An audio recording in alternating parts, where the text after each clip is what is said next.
I don't like almost everything about what Trump's doing, but I do like the fact that Europe's finally woken up to the reality. Grant Shapps, there's now a consensus that we haven't spent enough on defence, and as a consequence, we've hollowed out our military. All that happened under the last Conservative government, didn't it? Well, it's happened under the last Conservative government and also the Labour government before that. And yes, it's true, I'm not here to defend the past. Some of us have been calling for a very long time, including before I was Defence Secretary, to raise the defence budget. And that was one of the things, probably the thing I'm proudest of in my many years in government, in politics, was raising the defence budget. But yeah, absolutely urgently required. But the real cuts in our budget came under the Conservatives. In the 6 years after the Tories came to power in 2010, real spending on defence fell 22%. Real spending, not money spending, from 57 billion to 45 billion. I mean, we are where we are because of Conservative government. I think that we were living in what looked like very different times, and it was a mistake to cut it, if that's what you're getting at. I agree. But this was a period where the G7 wasn't the G7, it was the G8. You'll remember Putin coming and sitting around that table. It looked like there was a golden era, so we were told, with China, and it looked like, you know, the West and that model of government had won. And so the peace dividend was taken after the fall of the Berlin Wall. If I have a criticism, it is that you can't keep taking the peace dividend time after time. But you did. Well, I mean, defence was 2.5% of GDP when the Conservatives came to power. By 2021, on the eve of Ukraine, though Mr. Putin had already taken Crimea, and it was clear he was a more dangerous man than people had thought, it was only 2.2. It had fallen. Well, you won't find me disagreeing with any of this. Before I was Defence Secretary... It was your government. Well, I'm not here to defend the government. I'm here to talk about what, you know, really happens. And we will. And you know, in fairness to any government, you have pressures of, do you spend that money on health or education or whatever the other priorities are? It looked like a safer world. People like me had already recognised that it wasn't, and not because I was Defence Secretary. Well before, I was calling for us to get back on a track to 3% and then 4%, and I did it publicly. And by the way, exclusive here, when Rishi Sunak called me in the summer of 23 to ask if I would become Defence Secretary, I said to him, you must be aware before you appoint me that I've already called for 3% plus. So you know that I'm not going to stop doing that if I become Defence Secretary. He said, we'll work it out. And, you know, in fairness to him, we got that commitment to bring it up to 2.5%, which this government abandoned, but then has gone back to 8 months later. But you never got a commitment to 3%. No, but the path was towards it. And here's the thing: if you do, I don't know what that means. Well, simply this: if you let's just say arbitrarily, you said next year we'll spend 3%, you would have to spend that with America. You'd have to outwork it all. And as Germany has found out, and Boris Pistorius, the German defense minister, said to me, he'd been given 100 billion euros, but with no certainty that it would ever stay in the budget. He said, the problem is I can't do anything, I can't build anything, I just have to go to America and buy their whatever you're going to buy, which isn't a way to build your own defence base. So you actually do need a trajectory which goes up a bit at a time. And by the way, 2.5%, you mentioned figures before of 40 and 50 billion, is 87 billion by the time we were to get there. This government scrapped that, but 8 months later they came back to it, and I'm pleased to see they've done that. Well, let me come back to that in a minute, though. But on the wider picture, belatedly, Europe is now taking on a bigger share of defence from America. Might still not be enough, but it's bigger than it was. But are we perhaps past that? Doesn't Europe need now to rearm on the basis that it can no longer even count on America?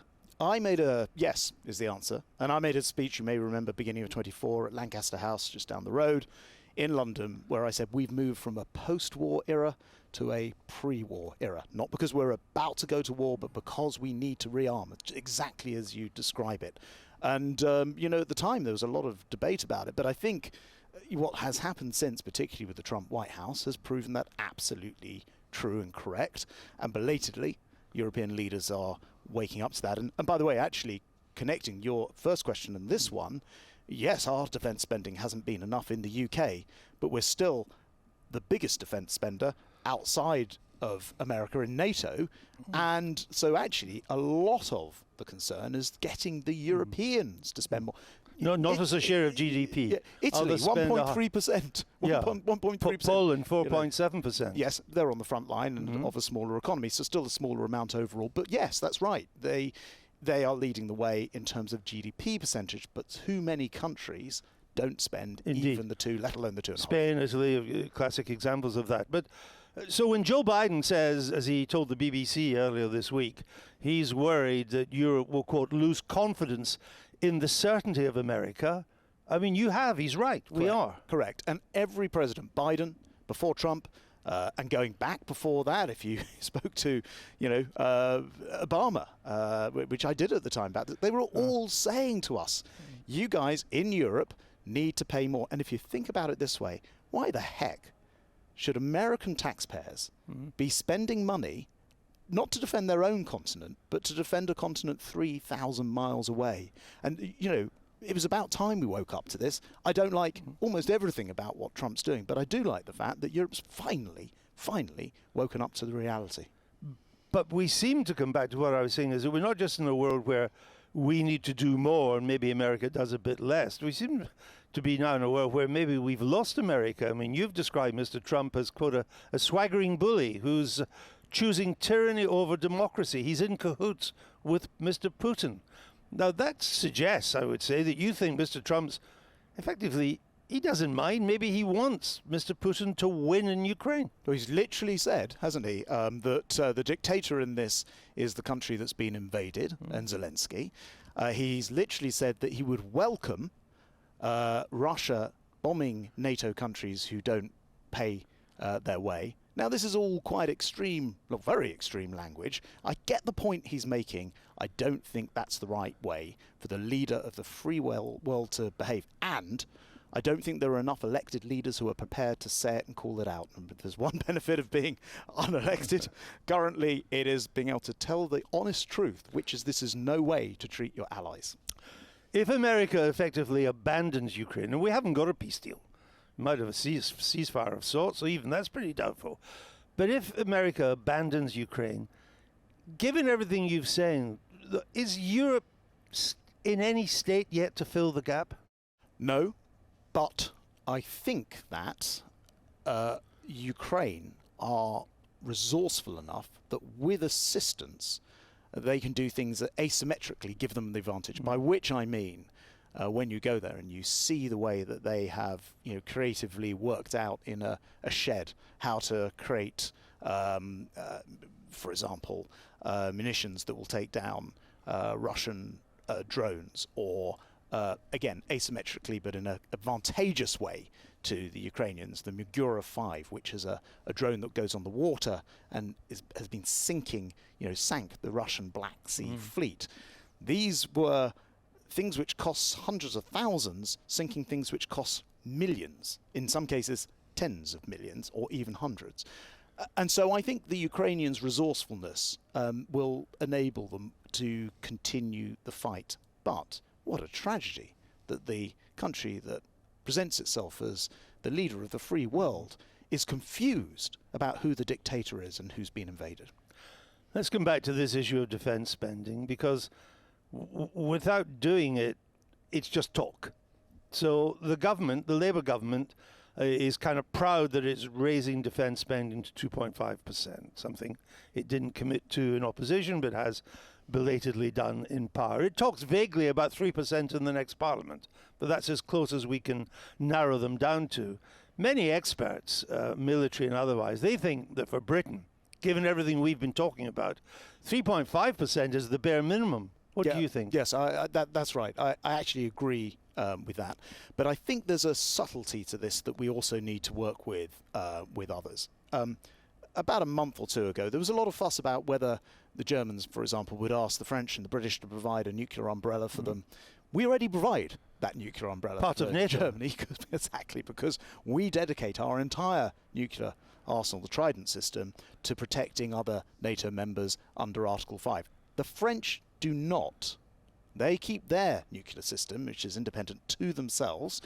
I think actually, just as Trump has said to Europe, hold on a minute, we're paying all this taxpayers' money, Europe, you need to contribute to your own security.